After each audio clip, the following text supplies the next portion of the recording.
Amen. Hallelujah. Ito, recording na po. Kaya, whatever I say here, hindi ngayon po ay hindi ko po mauulit yan because I am not alone.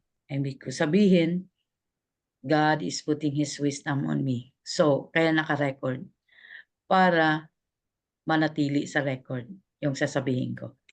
Anyhow, this morning, I had another dream. And the dream repeated 3 times. Dalawa sa madaling araw, and the same dream came nung after taste and see. Sa hapon na, nung nagpapahinga ako, the same dream came. So sa dream na yon, and also a vision bago mag-start ang taste and see. And all connected. Tatlong dreams na parehas lang, inulit 3 beses, at isang vision bago mag-taste and see. So sa dream na yon, I was seeing a lot of people. Parang sa clearing, parang anong tawag diyan, track and field, parang gano'n. Kasi it was flat. The ground is flat and people were running in one direction. They were running to my direction. Pero they're not running to me. Hindi sila tumatakbo papunta sa akin, papunta sila sa direction kung saan ako nakatayo. And they were running, and nung nakita ko yung mga mukha nila, they were so afraid, terrified, terribly terrified. Hindi ko alam kung anong kinatatakutan nila. But they were running for their lives. Sabi ko, bakit kaya nangyari? So many people, countless people, hindi mo mabilang. Everyone was running for their lives.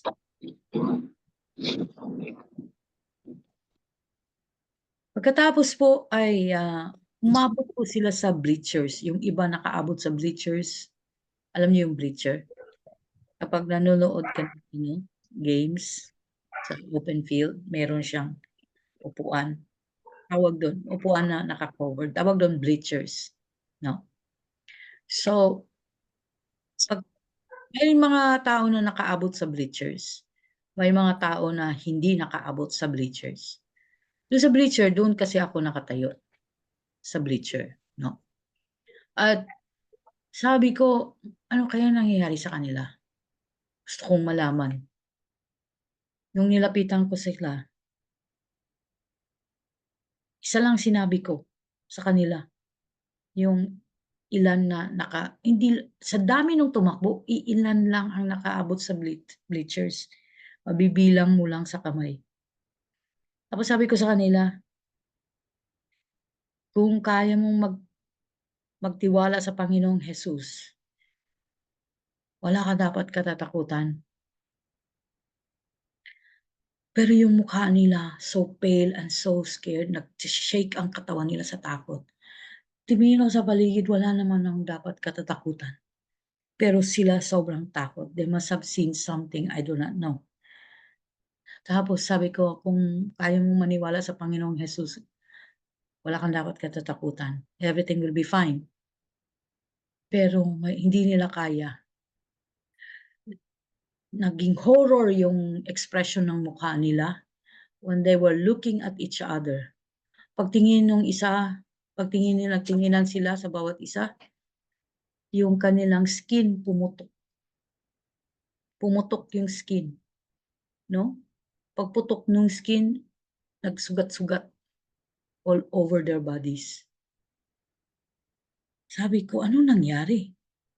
So pagtingin nung isa sa kapwa niya na nagsugat-sugat, naging horror yung expression ng kanyang face sa sobrang takot. Tiningnan niya yung kamay niya, ganun din. Nagkasugat-sugat na yung mga kamay, nagputok-putukan ng kanyang skin. Tiningnan ko yung mga sugat nila, hindi naman malalim. Pumutok yung skin pero hindi malalim. babaw lang. Pero yung horror nila, hindi ko ma-describe kung grabe yung takot na sukdulan, pagkatakot, parang gano'n, 'no? Kasi kahit anong sabi mo sa kanila hindi na sila nakikinig. Doon na lang sila naka-focus sa takot nila, sa kanilang nakikita. Tinitingnan nila ang kanilang katawan, nagputukan ang kanilang skin all over their bodies. So, sigawan, sigawan. Sabi ko, "Maniwala ka sa ating Panginoong Hesukristo. All is well." Walang nakarinig sa akin. So, this dream happens 3 times.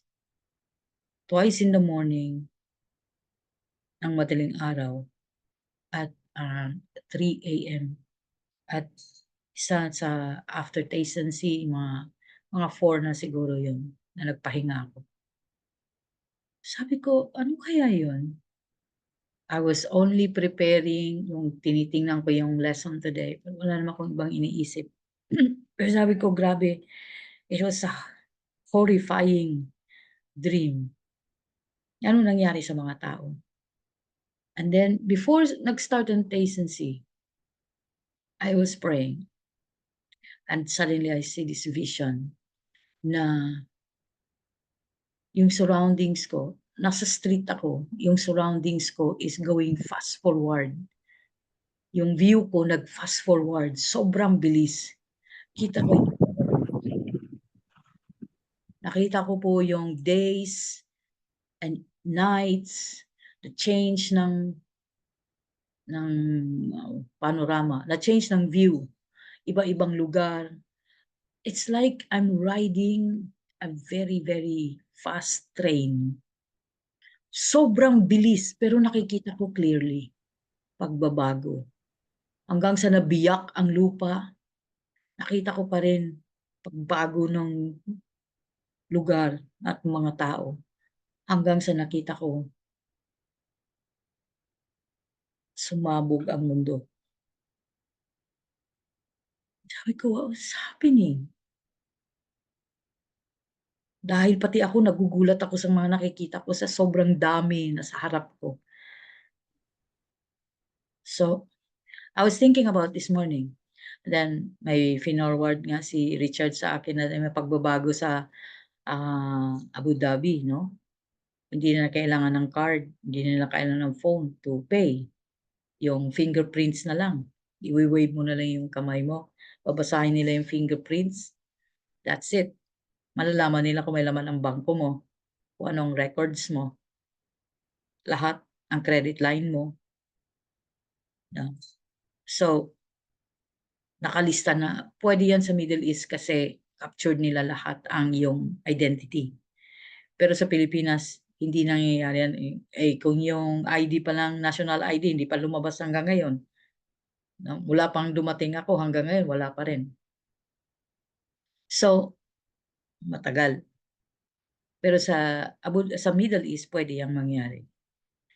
So, gano'n po na I was talking to God what it was. God was telling me, "You have to tell these people to listen and listen carefully. Do not waste time because time is coming. He is coming." Dahil dun sa dream na yon, nagkaroon ng very horrifying situation. And I heard God said, "It's not even the time that I came, that I will come." Nangyayari yon, mangyayari yon kahit hindi pa darating ang Panginoon. So he was saying, do not waste time. Dahil kung hihintayin pa natin kung kailan ang convenient time natin na magbago, dumating man ang panahon, baka huli na. And in the last days, it is hard to be saved. It is hard to believe. Mahirap ng maniniwala sa last days. Bakit? Dahil ma-focus ka sa iyong paligid, sa mangyari sa'yo. Mahirap magkaroon ng pananampalataya sa last days when everything is started to happen. So habang may pagkakataon pang malaya kang magpasyang magkaroon ng pananampalataya sa Panginoon, do it now. Huwag mong hintayin na hindi mo na kayang maniwala at mahihirapan kang magtiwala.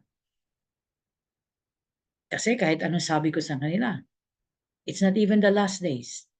Sabi ko sa magtiwala ka sa Panginoon, all is well. Hindi nila kayang magtiwala. Bakit? Nakikita nila yung kamay nila, yung skin nila, nagputukan. Kapag nandiyan ang reality, mahirap magtiwala sa things in the spirit. Kung saan, nandun lahat ang solusyon. There is no solution here, only with God. I pray na naunawaan niyo ang aking sinasabi. Kahit ako nagulanta. Patindi po ng patindi, no? As God is revealing to us. Amen. Hallelujah. Do not trust in your own strength. Saka na lang. No. Darating yung time. It is hard for you to believe. So, better believe now. Practice your faith now. Hindi yung later. Okay. Sige po.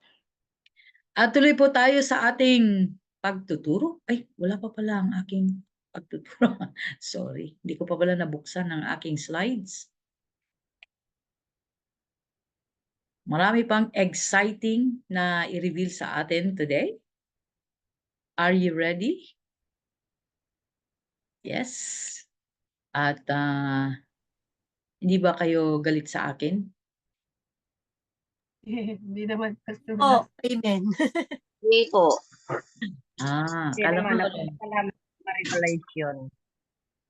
Kala ko nagalit kayo sa akin eh. Bawal po magalit, Pastor Atis. Bawal ba? Okay. Praise God at bawal magalit. Hinahanap ko pa yung slide natin. The Holy Spirit in the New Testament tayo, di ba? Amen po. Okay. Praise God. Maraming bagay talaga ang dapat malaman na hindi tinuro sa inyo at hindi tinuro sa maraming tao. Hinayaan na ma-discover lang. Bakit? Bakit hindi ito tinuturo? Si Jesus na mismo ang nagsabi sa John 14 na hindi siya kilala ng mundo. Kaya hindi siya natatanggap. Iilan lang nakakilala sa kanya. Kaya nga po, ipakilala natin siya. Okay po ba yan? Praise God. Amen po. Pagka hindi mo kayang tanggapin, sumigaw ka lang ng Darna. At bubuksan ko ang pintuan. Praise God. Amen. Hallelujah. Dahil na po talaga, Pastor. Oo. Para baka gusto lumipad agad. Amen. Hallelujah. Ayan. Yan po ang ating lesson. Okay? At sa sobrang bilis kahapon, ay mabilis din ito ngayon. Kaya binilisan ko na. Amen. At nasabi natin na masculine ang Holy Spirit. Sinabi natin na ilang beses. Ito ay 1, 2, 3. Ayan, bilangin nyo. Ang mga pronouns po ang tawag dyan, no? 4, 5, 6, 7, 8, 9, 10, 11, 12, 13. 13 sa John 16 pa lang. Sa John 16 pa lang si Jesus nag-mention na ang Holy Spirit ay refer as a masculine, ikenus. Siya na mismong nagbanggit. So hindi siya it. Okay? Sa John 16 pa lang 'yon. Ayan, paglipat tayo sa iba, sa Romans 8 naman, no? Makita natin si Paul, sabi niya, 1, 2, okay? 3, tatlong beses din sinabi ni Paul na masculine talaga ang Holy Spirit. Okay, meron po siyang kasarian, kaya wag po siyang tawaging it. Dahil may kasarian po ang Holy Spirit. Siya po ay Diyos at hindi po siya basta kung anong espiritu. Liban sa Holy Spirit, ang ibang spirit ay wala ng gender. Ang Holy Spirit lang ang meron. Sapagkat yan ay mystery. Okay? Mute. Praise God. The personality of the Holy Spirit. Dito tayo nagkagulo. No? Dito ba tayo nagkagulo? Yes. But sabi nga sa 1 Corinthians 2:10, but God has revealed to them, to us, through His Spirit, for His Spirit searches all things, yes, even the deep things. Okay. The Holy Spirit possesses knowledge. Bakit? He's revealing the secrets of God. So, ibig sabihin, meron siyang kaalaman, knowledge of His counsel, sufficiently to understand His purpose and to reveal the deep things of God. So, meron siyang kaalaman, sapat para sa kanyang layunin na pagpahayag ng mga bagay na napakalalim patungkol sa Panginoon. Kaya only through the Holy Spirit, the secret things of God can be revealed. Wala nang iba. Okay. 1 Peter 1, verse 10 to 12, sabi niya, of this salvation the prophets have inquired and searched carefully, who prophesied the grace that would come to you, searching what manner of time the Spirit of Christ who was in them indicating with testified beforehand the suffering of Christ and the glories that would follow.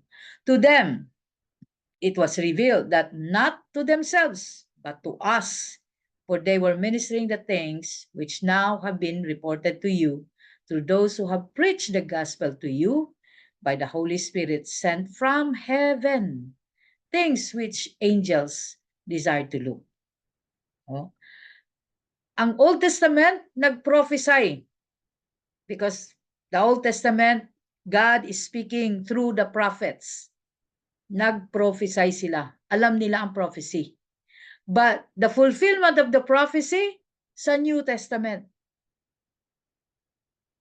Jesus came after 14 generations from David. From David, ha? Kasi 14 generations yan. Mula kay David hanggang kay Joseph, 14 generations. No? Joseph na hindi Joseph the Redeemer. Joseph na tatay ni Jesus. 14 generations yon. Kaya, naghintay pa ng 14 generations bago ma-reveal si Jesus. Doon nila nakita, ganun pala ang itsura ni God. Kahit ang mga angels, they desire to look. And it was revealed through the Holy Spirit. Sino ba ang nag-reveal? Sa birth ni Christ, sa Angel Gabriel.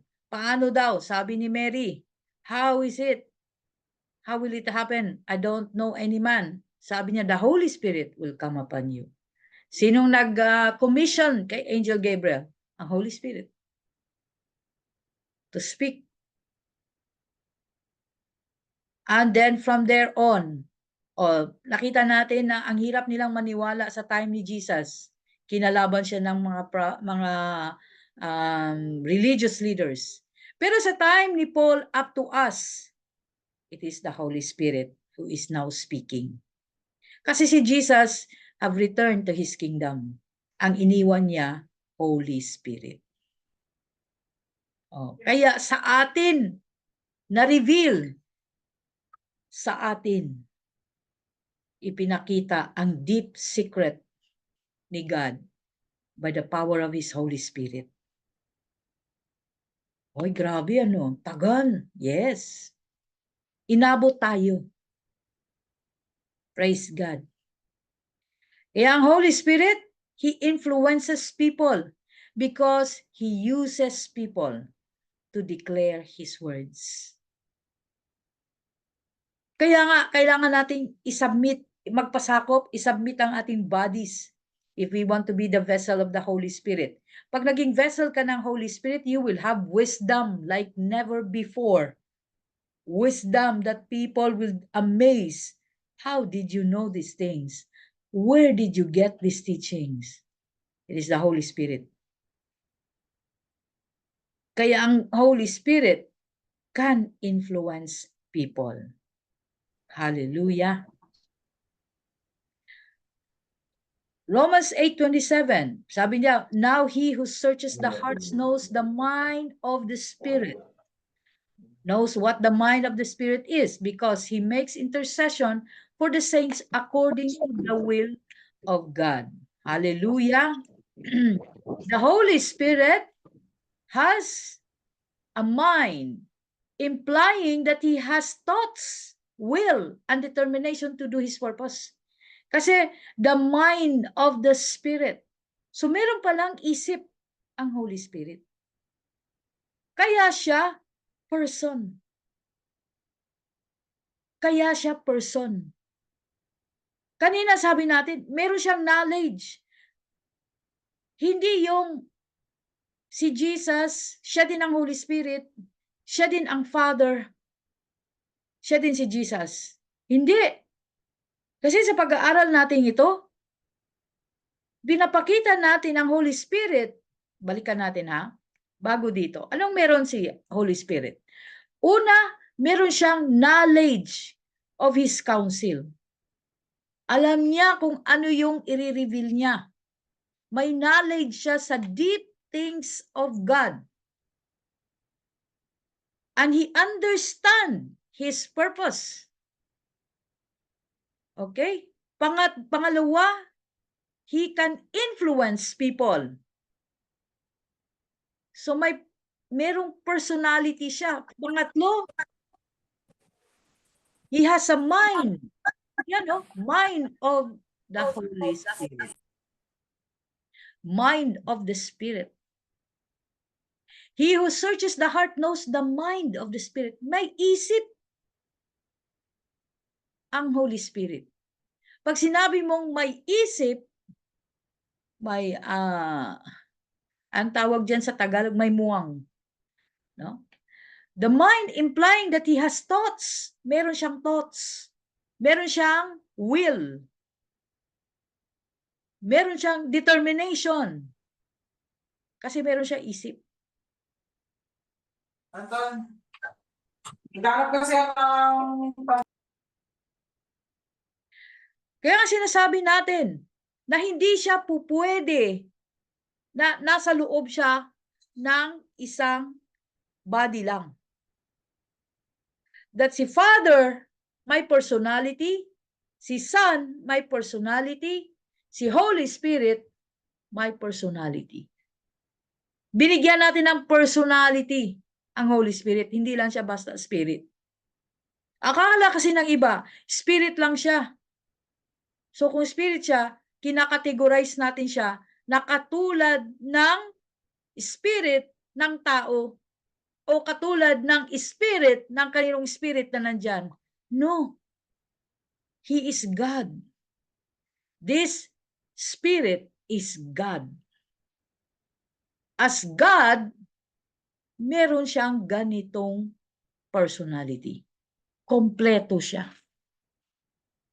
Okay? I pray na naunawaan nyo. Amen po. Kaya, Corinthians 12:7-11. But the manifestation of the Spirit is given to each one of the prophets for the profit of all. The manifestation. No? Kaya yung pagpapakilala niya. For one is given the word of wisdom through the Spirit. Another, the word of knowledge through the same Spirit. To another, faith of the same Spirit. To another, gifts of healing by the same Spirit. To another, workings of miracles. To another, prophecy. To another, discerning of spirits. To another, different kinds of tongues. To another, interpretation of tongues. But one and the same Spirit works all these things, distributing to each one individually as He wills. Yung 1, dito yan sa 1 Corinthians yan. Na hindi ko naputol. Dito yan sa 1 Corinthians. Okay? Naiwan yung 1, ha? So, makikita natin dito. Ang manifestation ng Holy Spirit, meron siyang impartation. Kung ordinary spirit, hindi pwede. Mo, ha? Kaya nga, these are the marks. Kunin na natin.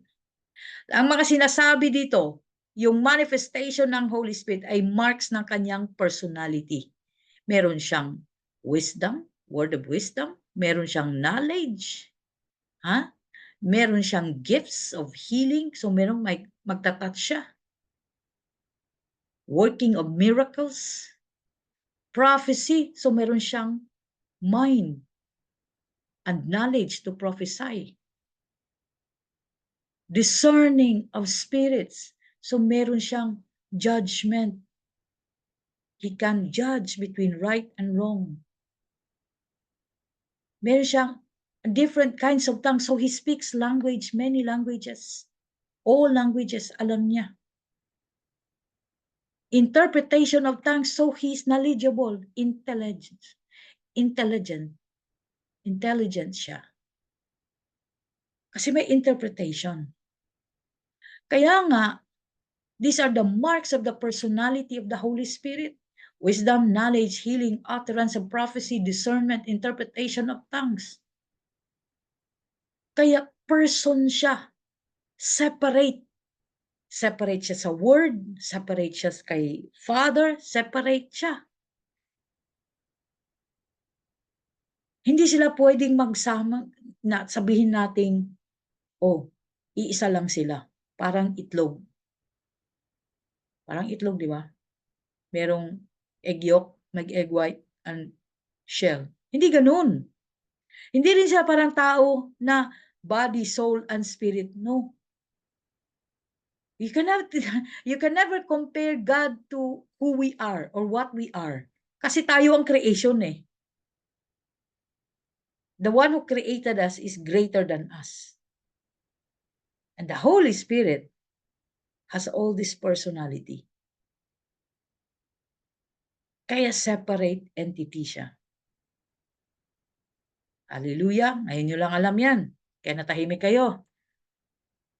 Yung pala si Holy Spirit, kaya hindi mo basta-basta na pagsalitaan si Holy Spirit na parang wala siyang alam. Kasi ayan, meron pala talaga siyang personality. Okay. So yun yung personality of the Holy Spirit. Now, alam nyo na meron palang mind ang Holy Spirit. Naiisip din niya. Meron din siyang discernment. Is able to judge between right and wrong. Hindi lang siya bang espiritu. Now we go to the acts of the Holy Spirit. But before I could do that, is there any question? Ayan. Hindi nakapasok yung mahina ang internet. Okay. Amen. Kaya pala, walang kapatawaran ang pag-blaspheme ng Holy Spirit. Ay, oo. Si Jesus na nagsabi niyan. Kasi, iniisip natin, espiritu lang siya. So, kaya nating i-treat ng kahit ano. Kasi hindi natin siya kilala. Which is wrong. Very wrong. Ngayon, alam mo na dapat mo rin siyang respetuhin kasi He is God. Now, it is very clear sa kanyang pagiging God ay meron siyang personality. Revelation 2:7.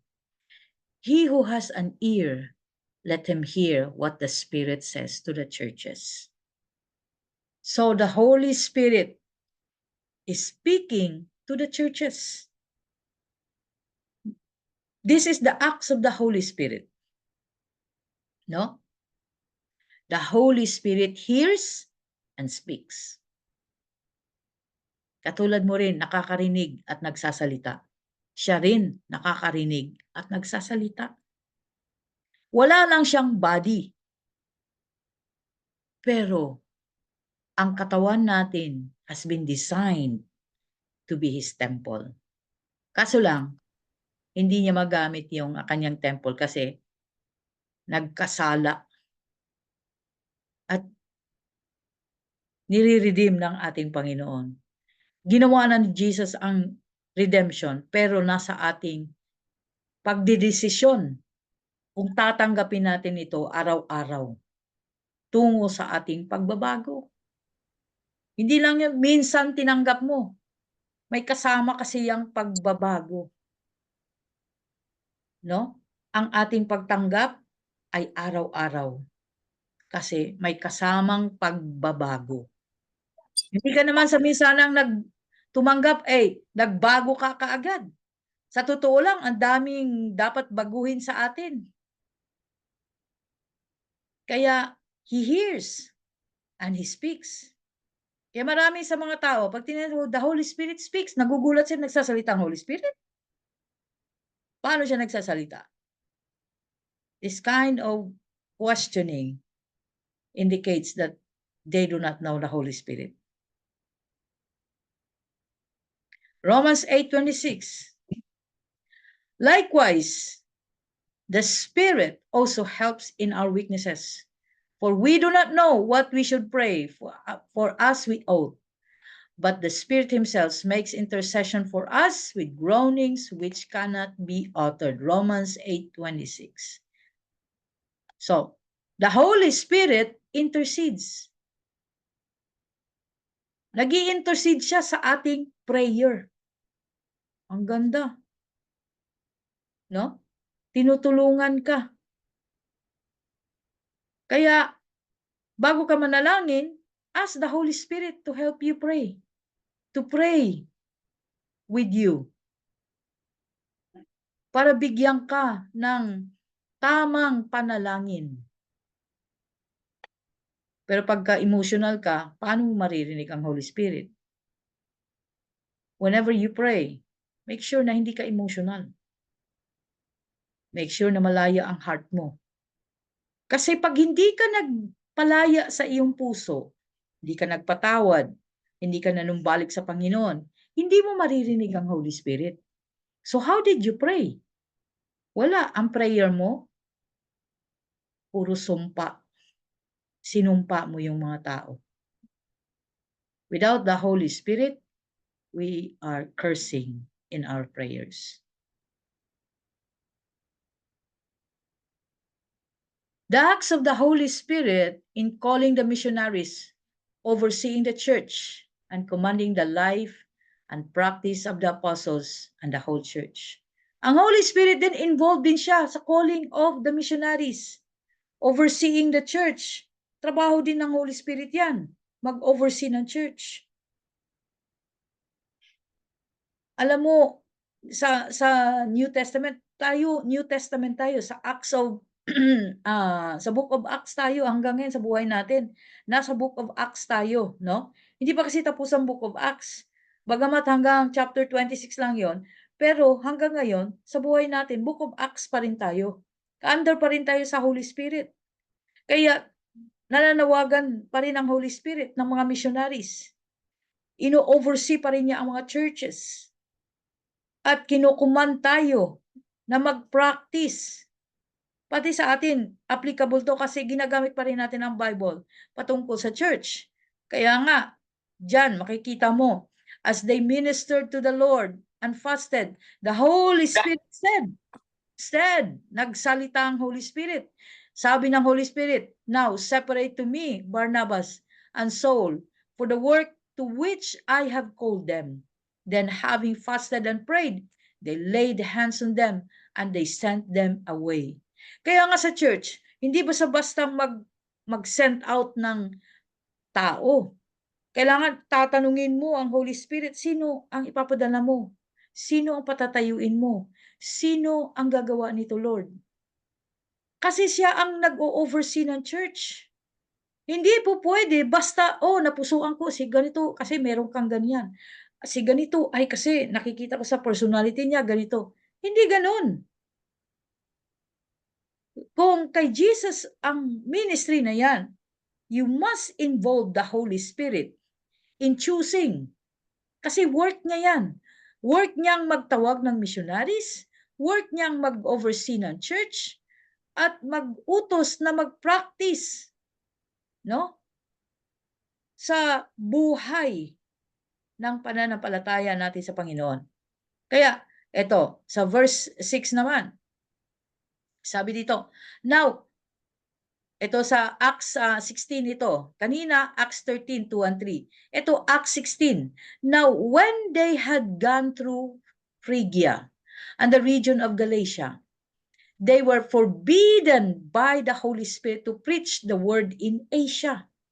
After they had come to Mysia, they tried to go to Bithynia, but the Spirit did not permit them. Kumisa ng Holy Spirit because siya ang nag-oversee ng church. Siya din nagsasabi ng direction. When to and when not to. Totoong-totoo yan. Nung meron na akong awareness ng Holy Spirit while I was in Qatar. No? That was in 2016. Ang presence ng Holy Spirit.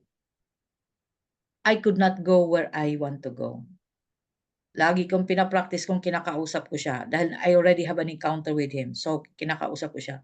So, sabi ko, Holy Spirit, gusto ko talagang bumili ng bagay na yan. Gusto kong bumili ito pagka nag-sale ito kasi sobrang mahal. Sabi niya, sa sunod na lang. So, nagkaroon naman ako ng time na weekend yun and I really want to go and buy the things that I want. Pero nagbihis na ako't lahat habang kausap ko siya, hanggang pintuan lang po ako. Hindi ko mabuksan-buksan ang pintuan. Bakit? Ang lakas ng boses niya, nagsasabi, huwag kang umalis ngayon. Huwag kang pumunta doon ngayon. Hindi ngayon. So, pag-abot ko ng kamay ko sa pintuan, ang lakas ng boses ng Holy Spirit. Huwag kang umalis ngayon. So, binitawan ko ang pintuan. At nagbihis ulit ako. The next week, wala na naman akong work at the time kasi day off ko. Ang lakas ng boses ng Holy Spirit saying to me, magbihis ka na. Today, pupunta ka sa mall. Bibilhin mo yung gusto mong bilhin. So, sumagot ako, wag na. Wag na lang. Ayokong umalis ngayon. Sabi niya, today, aalis ka.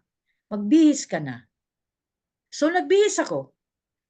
Not knowing kung anong madatnan ko doon. Sumakay ako ng bus. Papunta sa mall. Pagdating ko sa mall, pinuntahan ko yung store mismo. At nakita ko na yung item na gusto ko is 50%. Wow, sabi ko, thank you Lord. At 50% po siya. So kung hindi ako nakinig sa kanya, nalagpasan ko yung 50%. Alam mo sa Middle East, pag nag-sale sila, totoo yung sale nila. Hindi katulad sa Pilipinas na inuuto tayo. Pero doon totoo, pag 50%, talagang 50%. Sabi ko, Lord, thank you. Buti na lang. Sinabi mo at nakinig ako. Kasi kung hindi, nalagpasan ko. 'Di ba? Hallelujah. Sabi nga po sa Proverbs 28 verse 9, ang panalangin ng taong hindi na sumusunod sa kautusan ay kasuklam-suklam. Totoo yan. Kaya nga, ang Holy Spirit nangungusap sa iyo lagi kung nakikinig ka. No? Kung nakikinig ka.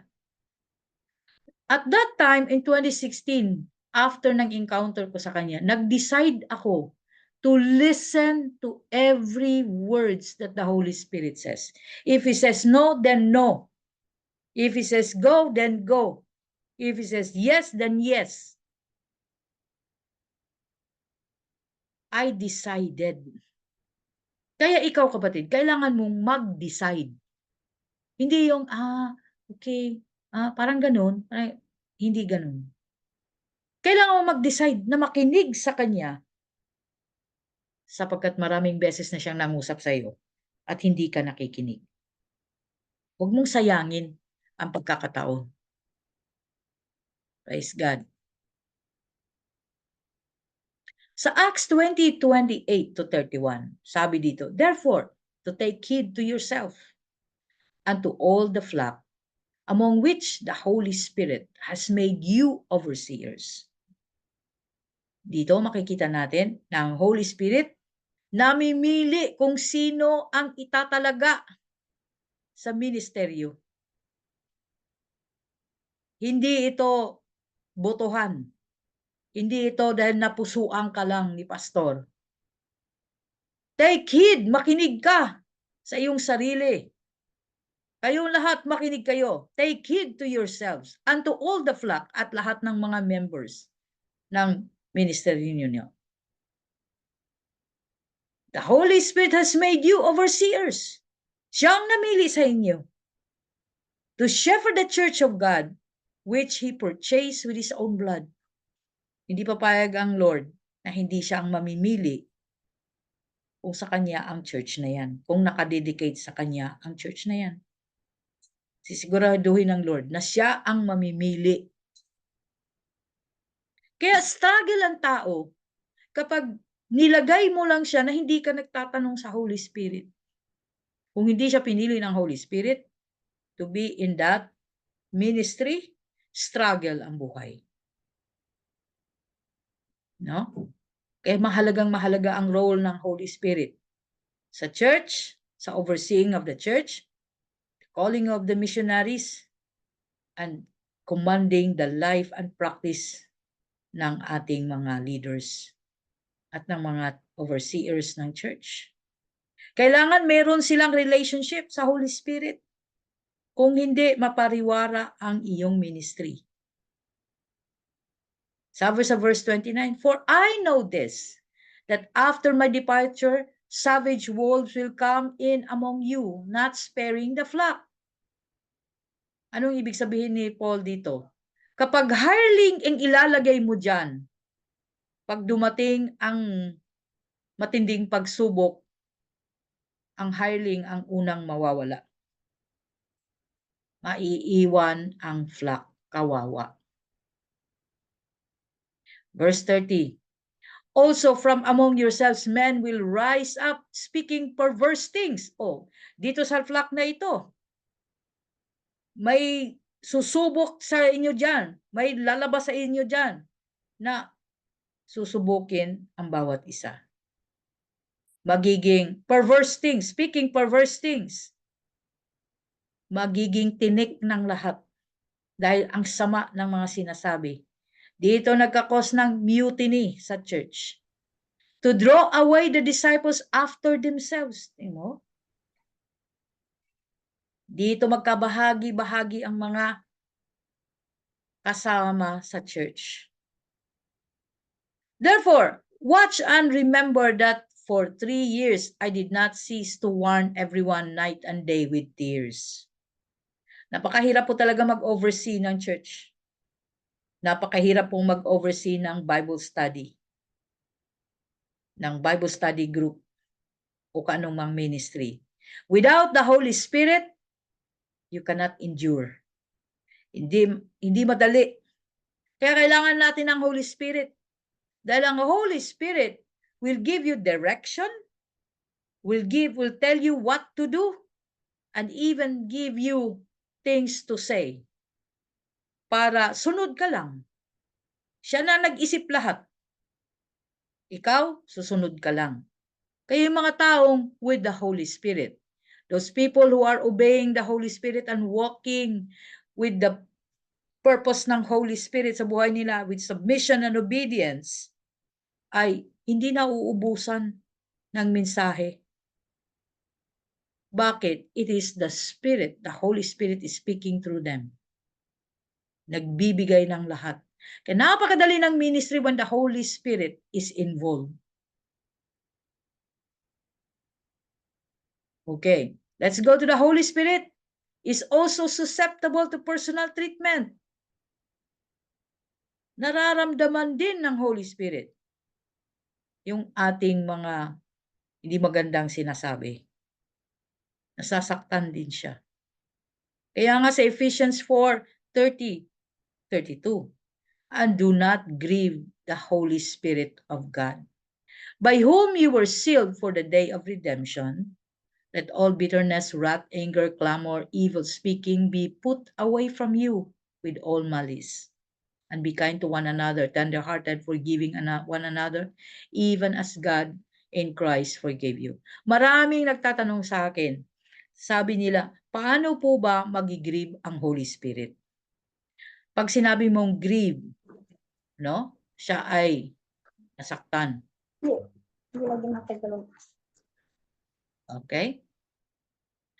Kaya nag-grieve, nagdamdam. So, nasasaktan din siya sa ating pagtrato. Kailan ba siya nag-grieve? Kapag nagpatuloy tayo sa ating bitterness, sa ating anger, sa ating wrath. Yung wrath at anger, hindi sila parehas. Intensity, mas intense ang wrath kaysa sa anger. Pagkamuhi na ito.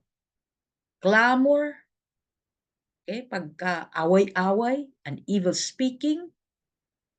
Lahat ng labas, okay, lahat ng labas sa fruit of the Spirit is the work of the carnal mind. Ayaw ng Holy Spirit ang carnal mind. Ayaw niya yung hindi tayo submissive sa kanyang salita. Kaya nga, pag sinabi mong born again ka, patunayan mong born again ka sa pamamagitan ng buhay mo.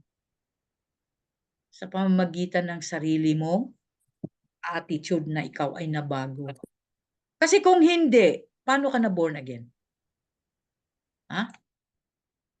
Paano ka na born again na hindi pala nabago ang iyong pag-uugali? Hindi na bago ang iyong pananaw. Hindi na babago yung pananalita. Hindi ba bago ang iyong damdamin? Kailangan mabago lahat. Kaya born again. Kaya isaksak niyo sa kokote niyo, ang born again ay hindi yung tumanggap lang. Nabago din. At patuloy na binabago. Kaya nga sabi dito, and be kind to one another. Kailangan naging ganito ka na, kind ka na. Hindi ka na magalitin. Tender-hearted. Yun ang gusto. Alam mo, ang Holy Spirit is very gentle. Pag nakausap mo siya, gustong-gusto mo siyang kausapin. Gustong-gusto mo siyang marinig. Very comforting ang kanyang words. Pati ang kanyang boses. Because that's how gentle He is.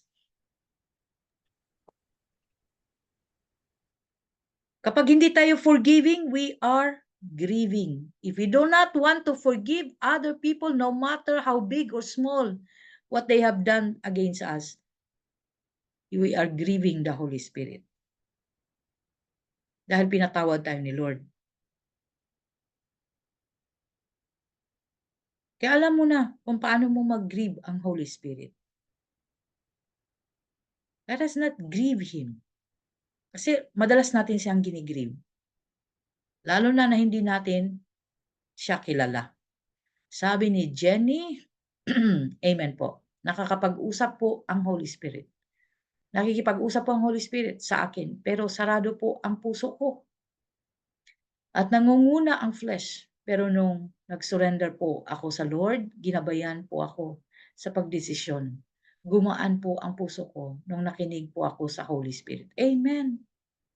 Ganun lang po. Kasi siya, alam niya ang kanyang sinasabi.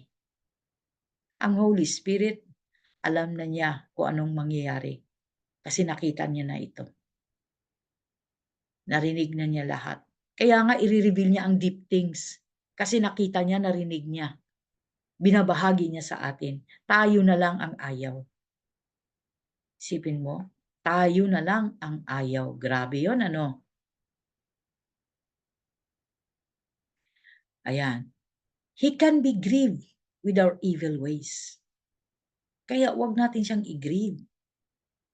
In Hebrews 10:29, He is susceptible still in the personal treatment natin sa Kanya. Nakalagay ito sa Hebrews 10:29.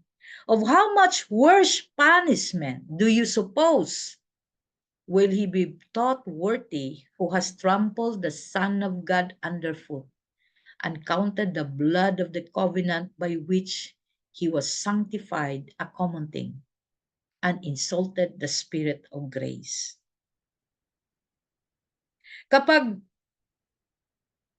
yung tinanggap mo ang Panginoong Hesukristo, pero sa pamumuhay mo ay hindi naman halata ang pagtanggap mo sa Kanya bilang bagong tao, bilang Diyos mo na siya, at nabago ka na, hindi halata, we have insulted, no? We have insulted the suffering of our Christ. Lalo pat, tuloy-tuloy yung pagre-rebelde mo. We have truly treated ang sacrifice ng ating Panginoon as a common thing. Pag ganyan na ang nangyari, we insulted the Holy Spirit. Kaya hindi dapat sa oras na iyong tinanggap siya bilang your personal Lord and Savior, mag-isip ka na ring magbago. Mag-isip ka na ring yakapin ang kanyang mga batas. Kung hindi, kung magpapatuloy ka sa pagre-rebelde mo, magpapatuloy ka sa pagiging masama, at hindi teachable ang puso mo dahil pusong bato ka, you have insulted the Holy Spirit. Ang Spirit of Grace. Hallelujah! Wala bang tanong? Hindi na kayo magtatanong sa akin kung paano nag-grieve ang Holy Spirit? Thank you, Lord. I pray na gising pa sila, Lord. We insult Him when we do not believe the sacrifice of our Lord Jesus Christ. Kailan ka mag-not believe? Kapag hindi mo ito ipinamuhay. Maraming nagsabi dyan, born again ako, tinanggap ko na si Lord, born again ako, saved by the grace of God. Pero pag tinignan mo ang buhay nila, hindi halata na sila ay born again. Sobrang hindi halata. Niwala si Christ sa buhay nila. They have treated the acceptance, their acceptance, pag sinabi mong acceptance of the Lord Jesus Christ, you made a covenant, nakipag-agree ka sa Lord na magiging God mo siya. Pero hindi mo siya sinunod. So anong nangyari? Ininsulto mo siya sa iyong pangako na siya ay magiging Diyos mo. Ganun po ang ibig sabihin nun kapag hindi tayo lumakad sa mga kautusan ng ating Panginoon. Tapos sinasabi natin, born again ako. I love Jesus. Alam niyo ba yung Luke 6:46? Ang sabi ni Lord Jesus sa Luke 6:46, why do you call me Lord, Lord, and you do not do what I tell you to do? Ang saklap, di ba? Kasi masaklap din yung nakipag-covenant tayo, sinabi natin, Lord, you are my Lord and my God. Today, I accepted you. Pero, sabi mo pa, change my life. Pero ayaw mong sumunod sa batas ng Diyos.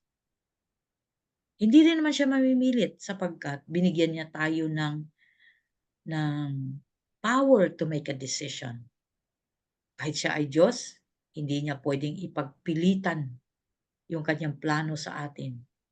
Nirespeto pa rin niya ang ating kapangyarihang magdesisyon. Kaya magdesisyon ka ng tama. Maraming nagsabi niyan. Nalulungkot ako. Kahit pastor, malayong malayo si Christ. Tapos sabi nila, they're using the word of God to preach the gospel, but their gospel.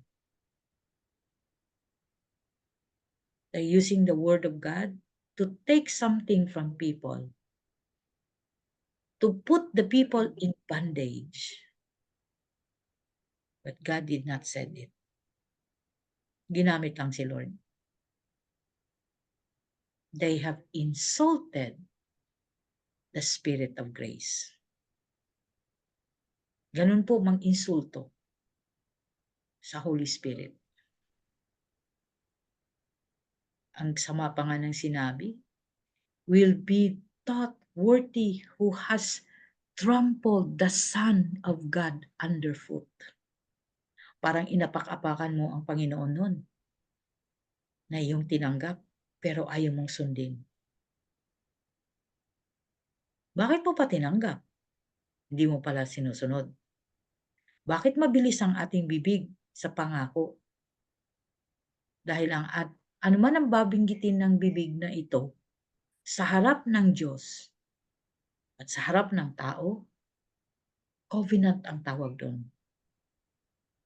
Covenant. Ngayon, hindi natin magawa.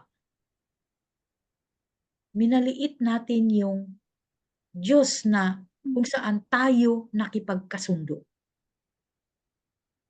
Minaliit natin siya. At sabi natin, mauunawaan naman ako ni Lord. We have insulted the Holy Spirit. Hindi po ganun, mga kapatid.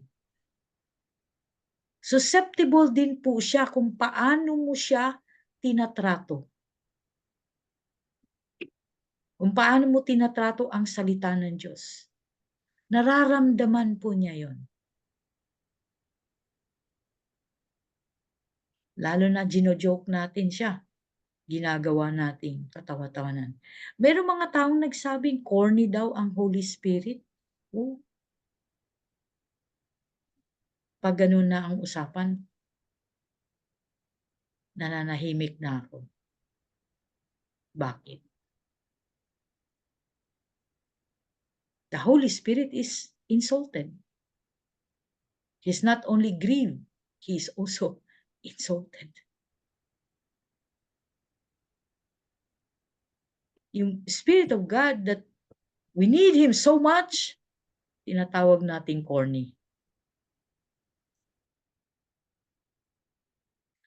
There are people who does not believe in the Holy Spirit. Tapos na daw ang kanyang work. At hindi na siya relevant sa time natin. We've been told. Hindi kami dapat mag-signs and wonders. Hindi totoo ang signs and wonders namin. Kasi wala na ang Holy Spirit. Sa time lang yun ng Book of Acts. At wala na. Hindi na siya relevant ngayon. Pinabayaan na pala tayo. Kung ganun. Kung hindi na relevant ang Holy Spirit ngayon, sino ang nag-oversee sa atin? Si Jesus bumalik na sa kaharian ng Diyos. Because He's now a king. Pinabayaan na ba tayo? Kaya naman, pasaway ang buhay nila. Kaya naman, ganun na lang sila. Manggamit ng tao. Mangloko ng tao. Because they do not respect the Holy Spirit. Bakit sinabi pa ni Lord? Those who love me, obey my commandments. And I will ask the Father to give you the Holy Spirit.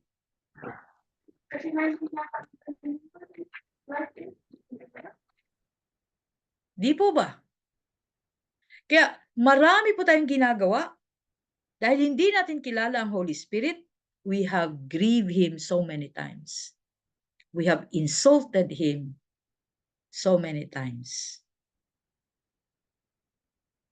Bakit? Hindi natin siya kilala.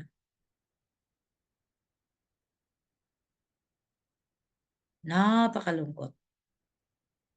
Napakalungkot.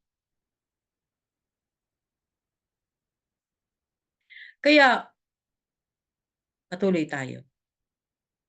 Acts 5, from verse 3 and 4. Sabi diyan, but Peter said, Ananias, why has Satan filled your heart to lie to the Holy Spirit? Nagsinungaling sa Holy Spirit. And keep back part of the price of the land to yourself while it remained. Was it not your own? And after it was sold, was it not in your own control? Why have you conceived this thing in your heart? You have not lied to men, but to God. Ito ba yung kwento kung saan ay ang mga disciples sa kanilang pagtuturo sa mga tao, nagkaroon ng conviction ng mga tao to give, to sell their lands, and to give it at the feet of the apostles para i-distribute sa pangangailangan ng church. At everyone was given equally. Pero si Ananias, kanya naman ang property na yon. Pero nangako siya, bago niya binenta, nangako siya sa Holy Spirit na ganito, ibibigay ito ng buong buo. Pero nung naibenta niya, nakita niya yung pera, yung material, yung proceeds. Hindi na niya maibigay ang pinangako niya sa Holy Spirit. Dahil siya lang naman yon at walang ibang nakakita nun. So binigay lamang niya yung sa tingin niya ay pwede. Hindi naman alam ni Peter without the Holy Spirit telling him. Personally, hindi alam ni Peter yun. Pero si Peter, filled with the Holy Spirit, sabi ng Holy Spirit sa kanya, si Ananias, nangako siya sa akin. Kaya mag-ingat kayo sa inyong mga pangako sa Diyos. Kasi sabi ng Holy Spirit, si Ananias, nangako siya sa akin, ibigay niya ang buo. Pero yung binigay niya sa'yo, hindi yan buo. Hindi rin alam ni Ananias na nagsasalita ang Holy Spirit kay Peter. Sasabihin ng Holy Spirit yung anong sinabi ni Holy Spirit, ni Ananias kay Holy Spirit nung nananalangin si Ananias bago niya benenta ang lupa. Kaya sabi ni Peter, has Satan filled your heart to lie to the Holy Spirit? Because you have not lied to man but to God. Ang tanong, bakit alam ni Peter? Because the Holy Spirit is the revealer of truth. So kung ano yung pinalangin mo nung ikaw lang mag-isa at nakipag-usap ka sa Diyos, sigurading tuparin mo dahil ibubulgar ng Panginoon yan sa kanyang vessel to convict you that you have done wrong. You have done wrong. Kaya hindi tayo pwedeng, hindi naman alam ni pastor to, hindi naman alam ni kapatid to, hindi naman alam nila to. Hindi nga nila alam. Pero you have spoken to the Holy Spirit. Kaya, the Holy Spirit is real. When we deny the truth, we lie to God. Huwag mong sabihin, wala namang nakakakita sa akin. Meron. Wala namang nakakarinig sa akin. Meron. Hindi mo siya nakikita, pero meron. Dahil tinawag mo siya, nandun siya.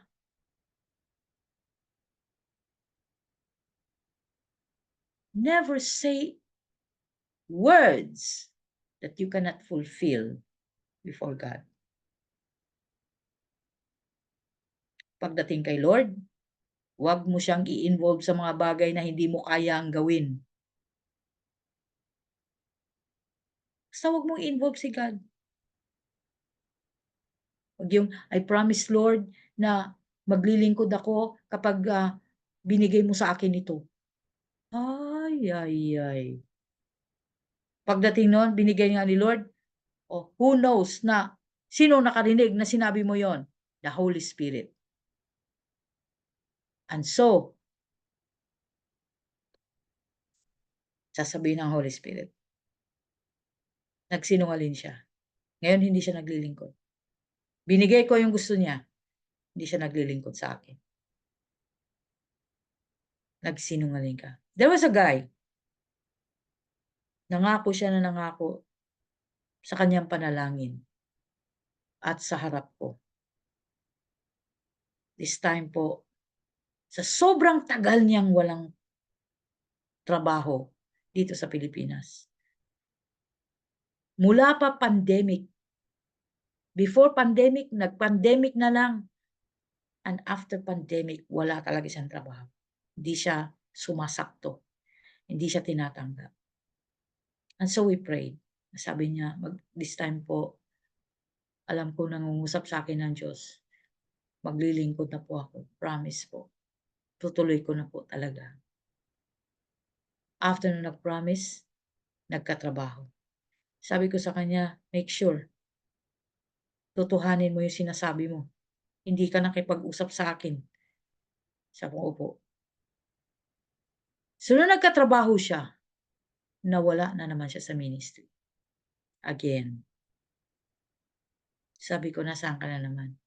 Hindi na siya nagpapakita. Dumaan ang buwan, naging taon. At pagkatapos ng 2 taon, nagpakita siya. Wala na siyang work. Sabi ko, na naman, what did you say to God? Hindi na siya umimik. Do not promise of which you cannot fulfill. Do not say anything to the Holy Spirit of which you cannot do. Amen po. Kaya nga po, mga ngaral 5:2, huwag kang pabigla-bigla sa panalangin. Isipin mo munang mabuti ang ipinangako mo sa Kanya, sapagkat nasa langit siya at ikaw ay nasa lupa. Mag-ingat ka sa pagsasalita. Amen! Hallelujah!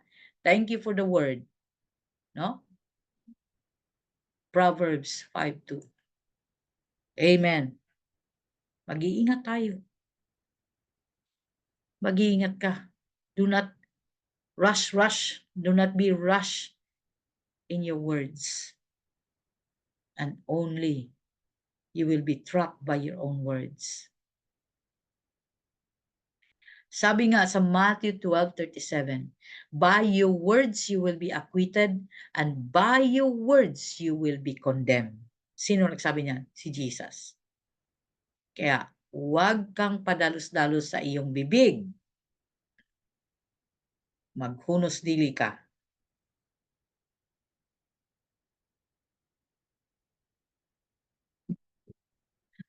Matthew 12:31-32. Therefore I say to you, every sin and blasphemy will be forgiven men. Mapapatawad ang tao.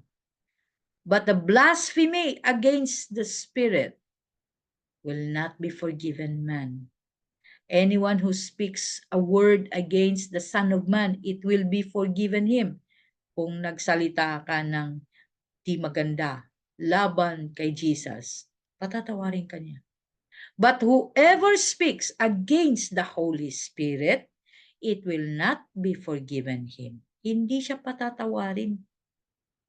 Either in this age and in the age or in the age to come. Kaya yung mga nagsalita laban sa Holy Spirit, alam mo na kung anong mangyayari sa kanila. Hindi sila patatawarin. Si Jesus nagsabi nito, will not be forgiven him.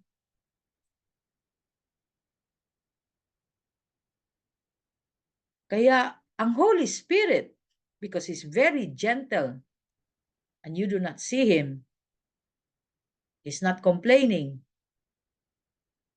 Pero Grabe ang iniwan ni Jesus. We need to treat him well. Treat him like a God because he is God.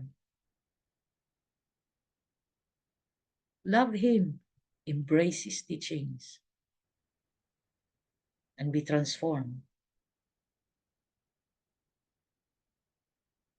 Ito, laging tinatanong din ito. Kung magkakasala ka ba sa Holy Spirit, hindi ka na patatawarin? Eh si Jesus nagsabi. Ito, binabasa lang natin ha. Mamaya, meron na naman magko-complain. Binabasa lang natin to. Si Jesus na mismo ang nagsabing hindi ka patatawarin sa panahon ngayon o sa darating na panahon. Parehong panahon, hindi ka patatawarin. Kaya mag-iingat. Ngayon na alam nyo na, wala nang excuse next time. Hallelujah. This verse warns us to be careful whatever we say about the Holy Spirit.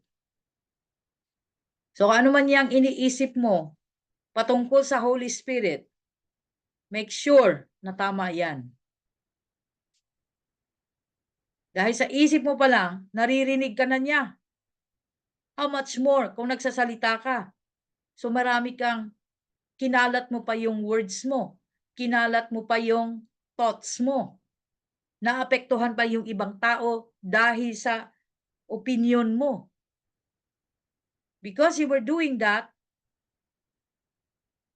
God is warning us. Be careful.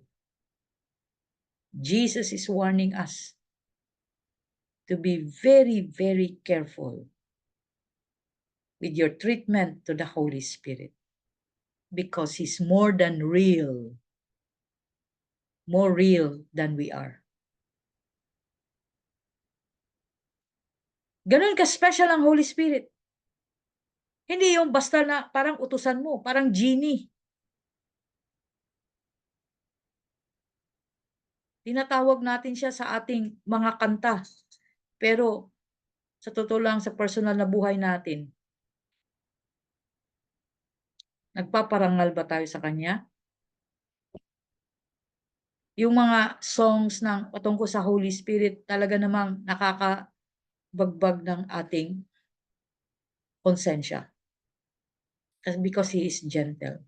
That's why we need to be changed. Kaya tayo na nahihipo ang ating puso sa mga kinakanta natin patungkol sa Holy Spirit because our spirit understands the meaning of the word. Kaya kailangan mo magbago. Kailangan mong tutuparin talaga ang salita ng Diyos. Ang bilis-bilis natin magsalita ng kung ano-ano patungkol sa Holy Spirit. Pero, wala tayong relasyon sa Kanya. He is susceptible to personal treatment. Ano ibig sabihin ng susceptible to personal treatment? Madali siyang maapektuhan. Sa kung paano mo siya tinatrato.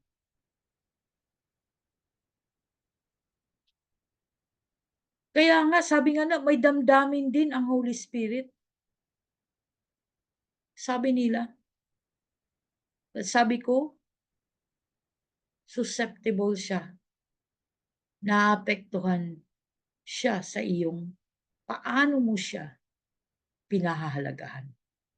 Meron nga ba talang pagpahalaga? Karamihan sa atin? Wala. Ini-ignore natin siya. But He is there, reminding us. Kung pagbabasihan mo ito, warning ni Jesus, ilan sa atin nag-disregard sa mga warning ng Holy Spirit? Ilan sa atin na ini-ignore natin ang kanyang presensya kasi hindi mo siya kilala? Ilan sa atin nagsalita ng hindi maganda patungkol sa Holy Spirit? Nag-isip ng hindi maganda kasi hindi natin siya kilala. Kaya nga pinapakilala na natin that He is susceptible to your personal treatment. Kaya pagdating sa Holy Spirit, mula ngayon, magdahan-dahan ka. Hindi basta-basta. Praise God. Andiyan pa ba kayo? Amen po. Amen po. Amen po. Amen po. Amen. Thank you, Lord. Hmm. At hindi pa Amen. sila nakatulog, Lord. Hallelujah. Praise God. Hindi pa sila nakatulog. Gising na gising po, Pastor. Ayan. The measure of the Holy Spirit. Saka na natin pag-usapan to. Gusto ko munang mag-focus tayo doon, no? Gusto ko mag-ask muna tayo ng question. Ano po ba ang saka natin pag-usapan ng measure of the Holy Spirit because that is totally different. Mula ngayon na narinig nyo na may personality ang Holy Spirit, ngayon narinig mo na susceptible siya sa iyong treatment. Ngayon na narinig mo na nag-o-oversee din siya ng church at involved siya sa pagpatawag ng mga missionaries at pag-call o pagpanawagan na utusan tayo kung paano tayo mamuhay sa ating buhay. Ngayon, ano sa tingin mo ang dapat mong gawin ngayon? Magtatawag ako ngayon. Concha. Pwede ba si Concha sumagot sa atin? At bibilang ako ng 3. Pag wala, wala. 1, 2, 3. Wala si Concha. Dito tayo sa ano. Ayan. Kay Pastora Mercy. Pastora. Pastor, ano po yung tanong? Ay, wow. Nagsulat po kasi ako. Thank you, Lord. Okay. Ang sabi ko, nandito ka ba nung teaching o busy ka? Hindi po, Pastor, nag-take note lang po ako kaya hindi po ako masyado. Andito po ako. Okay, ang tanong ko, now that you learn these things, Opo. ano sa tingin mo, paano ma-improve ang iyong ministry? Paano ma-improve ang ministry, Pastor? Ano po? Yung, Ngayon based din sa teaching natin alam mo na nagtatalaga siya ng missionaries. opo. Alam mo na siya nag-oversee ng church. Alam mo na siyang nag-uutos ng paano tayo mamuhay ang mga lingkod ng Diyos. Alam mo na may personality siya. Alam mo na ngayon na susceptible siya kung paano mo siya tratuhin. Paano mo improve ang iyong ministry? Sa pagsunod po sa salita ng Banal na Espiritu, kung ano po, Pastor, yung unang-una po, kung ano po yung nilagay sa ating puso, kung may word siya. Kasi po si Holy Spirit talaga, nangungusap po talaga siya, Pastor, at karanasan po yun. So kung ano po talaga yung inanod sa puso natin, dapat sundin. At nakita ko rin po dun sa kay Ananias na, yun nga, sinabi nga ng Holy Spirit na, hindi ka naman nangako sa tao, kundi sa akin. At bakit sinungaling? Nakita ko lang din po doon na kapag mangako ka talaga, gawin mo. O kaya po, huwag na lang po talagang mangako. Yung word ko, ang ginagamit ko kasi, Pastora, na pag nagpipray ako, lagi ko pong ginano sa Lord na, Lord, tulungan mo ako na makasunod ako. Ayoko po talaga magsabi, Lord, na maglilingkod ako. Lagi ko pong ginano na, tulungan mo ako makasunod ako, Panginoon. Kasi hindi ko rin po alam na baka hindi ko magawa. So ayoko po mangako na gagawin ko to. Lagi ko lang po inano sa Lord o kaya sa Holy Spirit na tulungan mo ako makasunod. Amen. And doon po sa mga napag-aralan, Pastora, talagang nakita ko yung una talaga yung submission and obedience. At yung pinakagusto ko yung loyalty. At napunta po sa turo mo na pinakita mo na po lahat na si Holy Spirit talagang nag-redeem siya kapag nangako ka na hindi mo naman ginawa. So para po sa akin, dahil si Holy Spirit ang nag-oversee sa church, mas talaga dapat po na mag-ano tayo sa Holy Spirit. Dahil po, nabasa ko po, Pastora, sa John 16:15 na sabi doon ni Jesus, ang lahat ng sa akin ay galing sa Ama Mm. at ang pinapahayag ng Banal na Espiritu. At pinapahayag ito ng Banal na Espiritu. Kaya nakita ko rin po talaga doon na, talagang Trinity sila. Dahil ang sinasabi ni Jesus, galing sa Ama. At ito pinapahayag din ng Banal na Espiritu. So, iisa lang po talaga, Pastora, ang kanilang sinasabi. At sabi niyo nga po, iisa lang din ang kanilang purpose. At pareho lang din sila. Wala pong mas may mataas sa kanila. Pantay lang po sila. Mm. Yun po yung aking natutunan. At sa turo niyo po ngayon, talagang, wow, si Holy Spirit.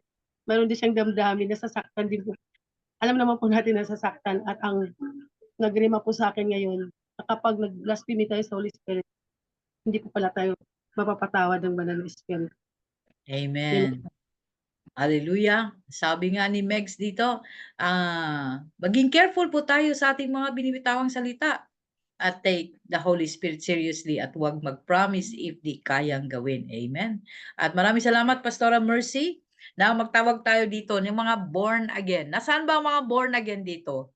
Pag tinawag ko born again to, dapat. Kasi sabi mo, born again tayo.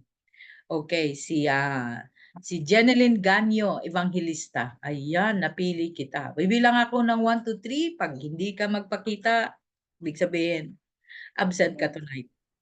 Good morning.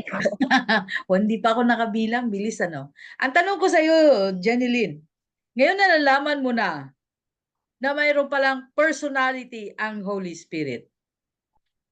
Alin Ano doon ang nagrema sa iyo?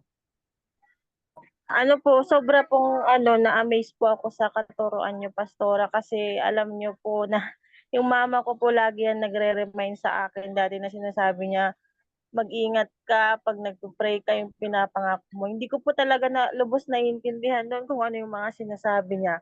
Pero dahil po sa araw-araw po na makikinig ko sa Taste and See at dito po sa nakasama po ako sa pag-aaral ng Holy Spirit, sobra pong na-amaze ako kasi po na yun nga po yung sabi ko po na born again po ako ng matagal na panahon, pero yun lang po ako, hindi po yung born again na talagang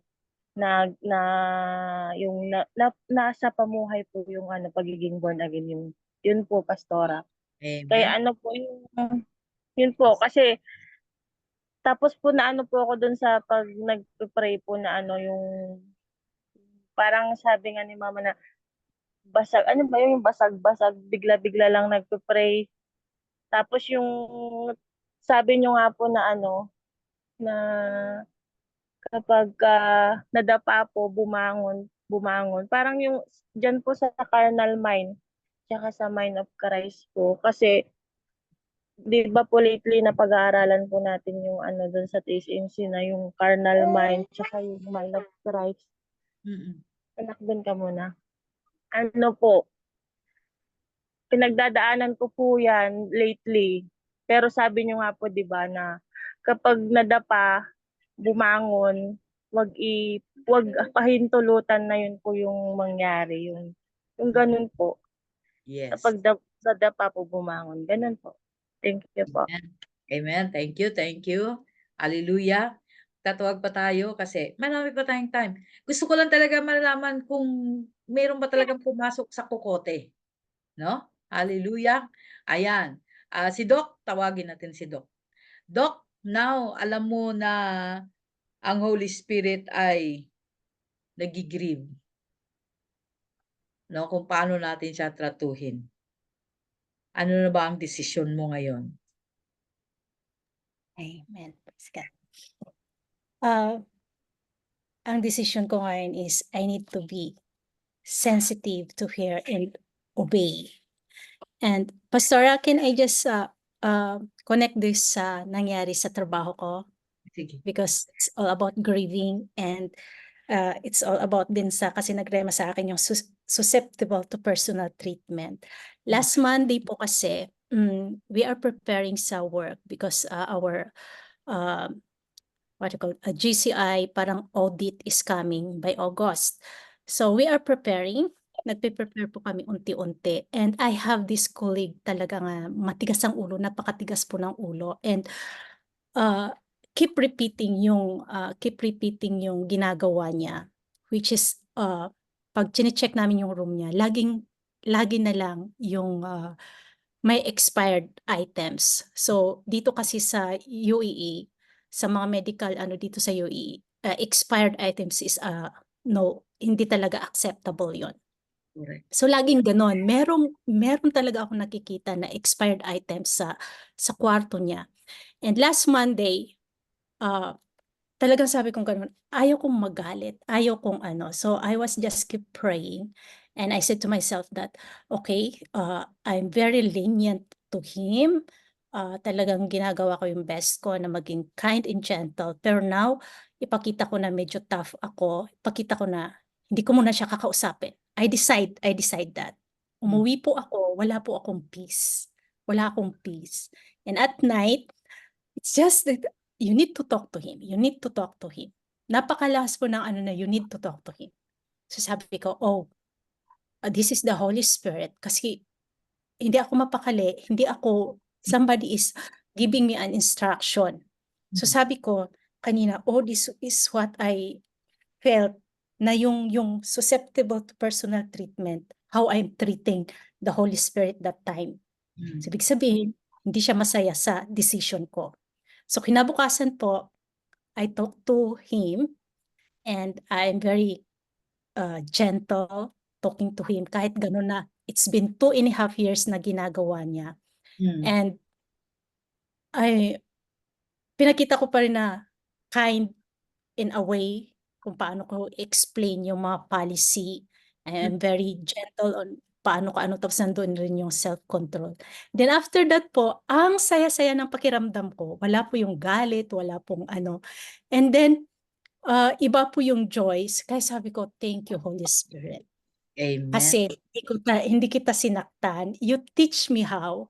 And what it impressed into my heart na lakaran mo yung tinuturo mo sa mga kids. Kasi kare-review lang namin yung fruit of the Holy Spirit. Kaya sabi ko, wow, thank you talaga na isang paalala yun. Kaya sabi niya ganun, lakaran mo yung tinuturo mo. You just said that to the kids, kaya lakaran mo. So, wow, kaya nung ina-explain yung kanina, Pastora, na yung susceptible to personal treatment, kaya sabi ko, ay ganun pala yun. Kaya kung ano yung mararamdaman ko, talagang naaapektuhan ko yung Holy Spirit. Kaya sabi ko, no, I will not do that anymore. I need to be very sensitive and I will not do it again. Amen. Yun po, Hallelujah. Pastora. Alam mo ba na yung inutos sa'yo to talk to the person is scriptural? Whenever the Holy Spirit speaks and gives you instruction, it is written in the Bible. And that instruction is actually Matthew 18:15. No? Matthew 18:15, ang sabi diyan, if another believer or if your brother or sister sins against you, point out their fault just between the two of you. If they listen to you, you have won them.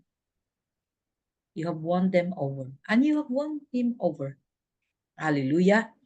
Kaya ganun ang Holy Spirit. Lahat ng instruction ma-verify mo sa Bible. Because sabi nga ni Jesus, He will not speak of His own. He will remind you of what I tell you. No? Ang ganda. Thank you. Thank you, Doc. Amen. Hallelujah. Basahin ko rin yung iba. Nagsusulat na dito. Ayaw nila akong magtawag sa kanila. Si M. Pastora, Yes. Yes po. I just want to, after that po, grabe po yung sorry niya. Grabe yung sorry. Ayun. See? Kaya ganun. Huwag ka agad tayo mag-burst into anger. Kasi anger does not produce God's righteousness. But rather, kausapin ng masinsinan. Ayan, praise God. Si Marites Madronio sabi niya, lahat ng gagawin na mga plano, isang guni sa banal na espiritu. Amen. At si Nins naman, sabi ni Nins Tagayon, kailangan magkaroon tayo ng respeto sa banal na espiritu. At dapat lahat ng hakbangin natin ay may basbas ng Holy Spirit sa kaparaanan niya, di ba? Di sa kaparaanan natin. Amen. Hallelujah. Kaya nga, no? Kailangan po talaga natin na kilanlin siya. Kasi He is the overseer of the church, pero hindi natin sila sinasama. Diba? May mga church na ayaw nila ng Holy Spirit, pero He is the overseer of the church. Paano yun? Hindi pwedeng wala ang Holy Spirit. Kung wala ang Holy Spirit, hindi yan kay Lord. Pastor Ate, Yes po. gusto ko lang po i-share yung tama po talaga yung sinasabi niya sa Holy Spirit po nag-overseer sa church. Kasi one time po may pumunta po dito sa church. Open sila. Sabi ko, nagpa-check up na po ba kayo ng sa doktor? Sabi nila, hindi. Sabi ko, ano yung ipag-pray natin? Kasi mas maganda yung nagpa-check up kayo sa doktor tapos tsaka kayo magpa-pray para sabi ko, ano siya, kumbaga, mapapangalanan natin kung ano talaga ipag-pray. Sabi niya, hindi. So, yung ginawa po talaga namin, Pastor, kasi hindi ko rin naman kung ano yung ipag-pray namin. So, yun kami ni Pastor nung na mag-worship. Nung nag-worship na po kami, biglang po may lumabas sa aking bibig, move intestine. Move intestine. Tapos po, natapos yun, umuwi sila. Kinabukasan, bumalik sila, sabi nila, okay na yung pagdudumi ng kanyang anak. Hindi ko po talaga alam yung pastor kung wala pong Holy Spirit. Amen. So, yun po. Yun lang po, pastora. Amen. Amen. Hallelujah. Dapat lagi-lagi. Kasi siya ang overseer eh. Kaya lagi nating i-involve tulad niyan, no? Hindi mo alam kung ano yung pagpipray. Many times, lagi kong ini-involve ang Holy Spirit sapagkat hindi ko alam, ang daming mga taong nag-aas ng prayer. Kaya ang ginagawa ko general. Pero pag sumabay ka sa prayer ko, pakikinggan ka ng Holy Spirit. Because someone is interceding. And the Holy Spirit will direct my prayer into your condition. Maraming beses na nangyari yan. So, we don't pray because we want to pray. We pray with the guidance ng Holy Spirit. Kailangan po, hindi po tayo basta kumilos. Si Mika, Abby, Anton. Pastora, so yung kumakanta ng Come Holy Spirit, pero malayo ang puso, meaning nag-grieve ang na-insulto ang Holy Spirit. Okay.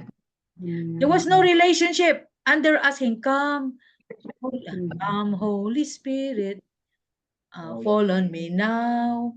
Because you asked, you gave permission. That is giving permission. No? Yung song, Come Holy Spirit, fall on me now. You're giving permission. I need your anointing.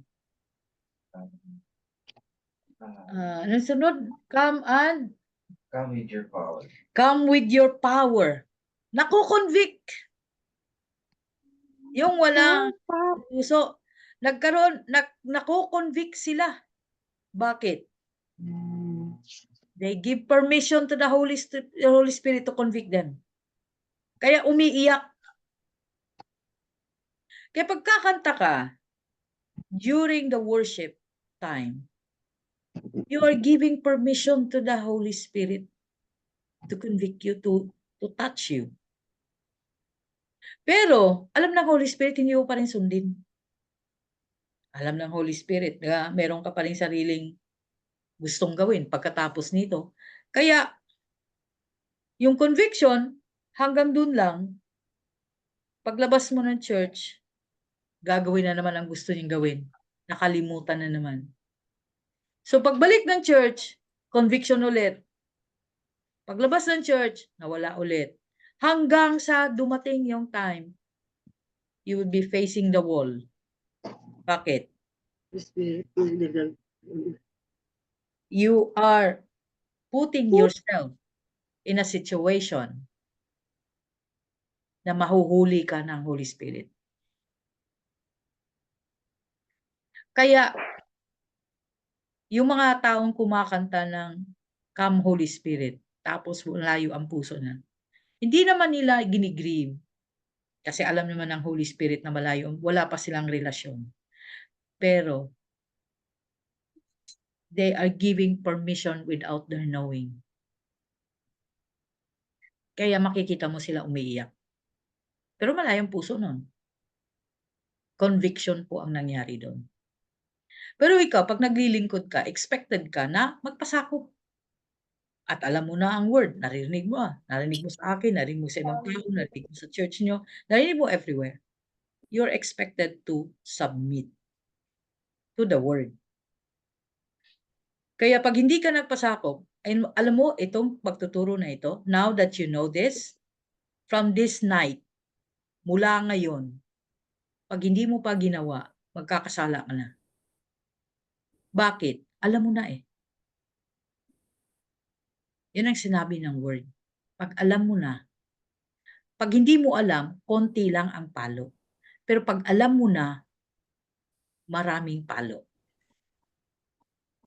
Kasi alam mo na. Kasama na pansako. Kasama ka na sa sako. Masasako ka na lagi. Hallelujah. Okay. Arnalyn, Nay, permission po to go. Sige, go ahead. Si Tonet pala yon. Ayan, si Julieta Masan, nalulungkot ang Holy Spirit kapag nakikita niyang galit at sa halip na pagpapatawad. Oh yes, totoo yan. Okay, Ana Di, thank you Lord. Amen. So, nakita natin na kayo nagpa-participate kayo, nakita ko na merong pumasok sa kokote. Thank you Lord. Alam niyo bang hindi madali yung pagtuturo na ito?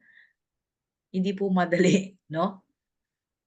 Sapagkat sa totoo lang, tayo lang nagkaroon ng masinsinang pag-uusap ng banal na espiritu.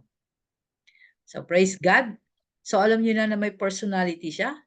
Alam niyo na doon sa palang sa personality, now you treat him as God, not as genie. No? Wag genie. Wish ko lang, Holy Spirit. Wish mo lang. Wag yung pahingi. Tapos hindi mo gagawin. Please do not treat him as genie. And now that you know that he has a personality, treat him as God. Okay? Treat him as God. Now that you know that he is susceptible to your personal treatment, ayusin mo, kapatid. Okay? Reminder ko lang sa inyo yan. Bago tayo pumunta doon sa measure, the measure of, ano bang tawag ko doon? Of the Holy Spirit. Kasi dito, pag-usapan natin, pagkilos ng Holy Spirit sa atin. Amen? Thank you sa inyong patuloy na pag-aaral dito. Teka, si Janeline Ganyo, salamat Pastora sa lahat ng nakaturuan. Tahimik lang po ako pero ang dami kong natutunan sa inyo. Lagi. Amen. Glory to God. Hallelujah. Yan po ang ating punto na hindi masasayang ang inyong oras bagamat magkaroon kayo ng tunay na pagkaalaman sa Panginoon. Hallelujah. Bago po ako mag-out, gusto ko lang pong sabihin, grabe ang realization sa gabing ito. Yung tipong mag-iingat ka na sa mga galaw mo kasi ayaw mong ma-offend ang Holy Spirit. Ganun pala ang feel ko ngayon, Nay. Parang always be careful not to hurt the Holy Spirit, not to hurt God. Katakot-takot na pagsasako. Amen. Hallelujah. Kaya, hindi pala. Takot na pagsasako kapag nasaktan siya. Amen. Hallelujah. Praise God. Maganda po yon na magkaroon tayo ng kaalaman sa Holy Spirit para alam natin kung paano tayo kumilos. Mula ngayon, kaya nga sabi ko mula ngayon, na alam mo na, mag-iingat ka na sa iyong pakikitungo o pagtawag sa Kanya. Kasi si Jesus, kilala mo. Si Father, kilala mo. Pero si Holy Spirit, hindi siya kilala ng mundo. Kaya mag-iingat. Amen? I praise God at na-deliver ko tonight. That was really tough. But feeling ko ay parang wala akong kausap. Amen. Hallelujah. Kala ko natulog kayong lahat. Hallelujah. Amen. Meron pa ba ang gusto niyo sabihin? Wala na. Amen. Eksakto na po ating oras. Thank you, Lord. Eksakto kami. Sunod po, ang pag-usapan po natin ay pagkilos ng banal na Espiritu, the measure of the Holy Spirit. Wow, magagamit na po natin ito sa ating ministry. Yung mga umpisa po, personal po yon, no? At this time, magagamit po natin sa ating relationship with the Holy Spirit at gayon din sa ating ministry. Amen? Ayoko pong bilisan kasi pag binilisan ko po, magiging knowledge lang. No?